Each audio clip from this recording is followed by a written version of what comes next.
Only, Mark. Fancy. So this time last year, I think it was a few months earlier, I saw you. The show was just starting.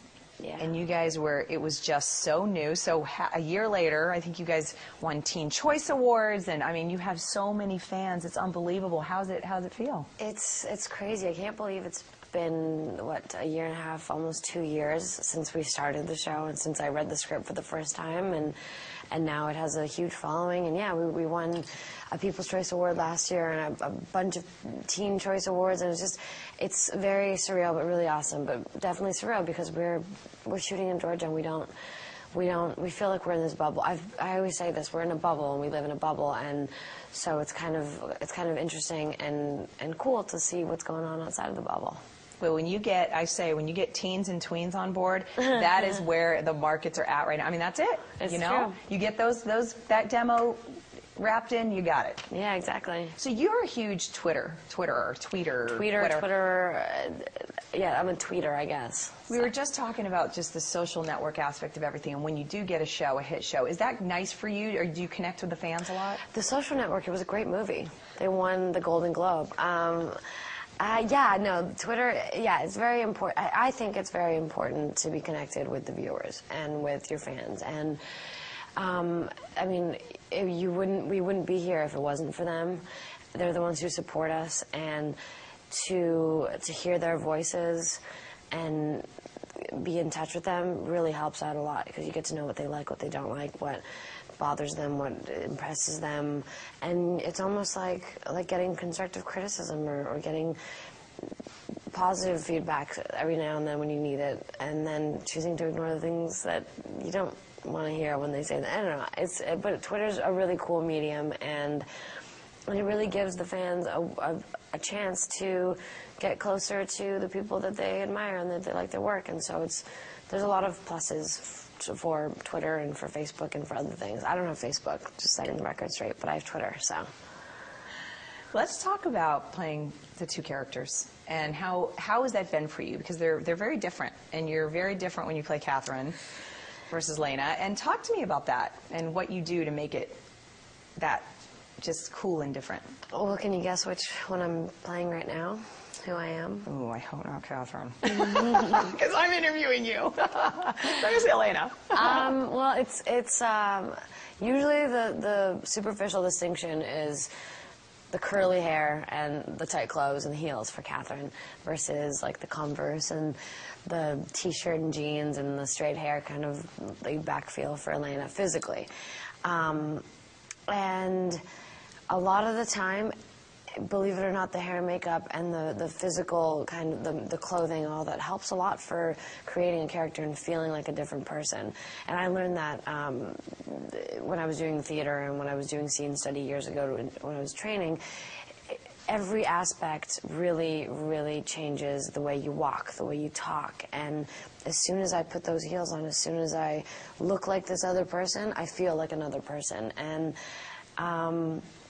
And Catherine, I mean, they have a lot of differences. One is crazy, and she's maniacal and vindictive, but really snarky and fun and flirty.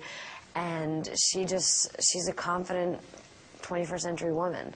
But to get to the 21st century, she's lived through many centuries. So she's lived a long time and learned a lot, and she's a strong woman, and she's a force to be reckoned with. So I don't envy anyone who has to be in Catherine's path and fight her, I suppose. But with that said, I play Elena, who is directly in her path and has to fight her all the time.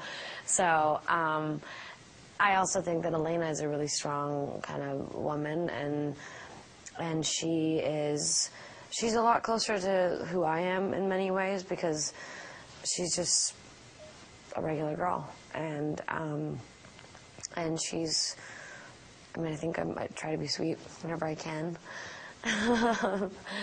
but she's a fighter, and she's a trooper, and she's courageous, and she's just like, she's also another version of a 21st century strong woman. Internationally, it's huge. It's big. I mean, this isn't just, a lot of shows do really well here. They don't necessarily translate well internationally. And this is one of those shows that you have fans all over the world. Have you noticed that? I know you say you live in a bubble, but are you aware of the fact that it's that big? I think that what gives us that awareness is also Twitter. The people from Argentina or from Russia or from Japan, people send us tweets from all over the world saying that the show is huge there and that it's doing really well. And I mean, I'm from Bulgaria, so I'll hear from a lot of Bulgarians that'll be there. And unfortunately, this show hasn't started airing yet. Hopefully, they're all kind of asking me, when is it going to be on TV here in Bulgaria or in Tokyo, or there's a lot of places that it still hasn't reached. But I think that judging based on the success that it has in the countries that it has been in, it's going to do well everywhere. And it's got the same thing that everyone loves. It's got the vampires, it's got the teens, it's got the angst, it's got the cute boys and the vampires and the werewolves, and it just has all these different elements that a lot of people love and want right now. So it's been doing well across the board, which is really cool. It's rare and really cool, but we're still in that bubble. It's definitely something we hear about, but we don't get to, like, when we go to London, for example. We went to London and Monte Carlo last year, and it was just insane. It's just not something that we're used to. It's a good thing. Yeah. It's a good thing, I think. Let's talk about, didn't you, just in Bulgaria, quickly just touch on the fact, didn't you shoot in Bulgaria and were able to speak? Isn't that your language? We didn't shoot in Bulgaria, no. It was shot, the story was in Bulgaria, but we shot it in Georgia. So it was, we went back into the 1400s and the beginning of Catherine and the way she became a vampire. And because I'm Bulgarian, the writers wrote in the whole teaser in Bulgarian and in Bulgaria, but we didn't actually shoot it there, unfortunately. That would have been cool, because I would have been able to hang out with my family. I got a couple little facts, and I thought it was there, but it's still cool because you got to use your language. Yeah, That's yeah, awesome. I got to speak Bulgarian. I've spoken Bulgarian, English.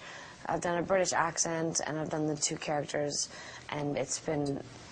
For some reason, we didn't do accents when we were in the 1800s, which would have been really fun. But you're doing a great job. Thank you. Yeah, it's nice to see you again. Thank you. Take care. Good to see So you. last year when I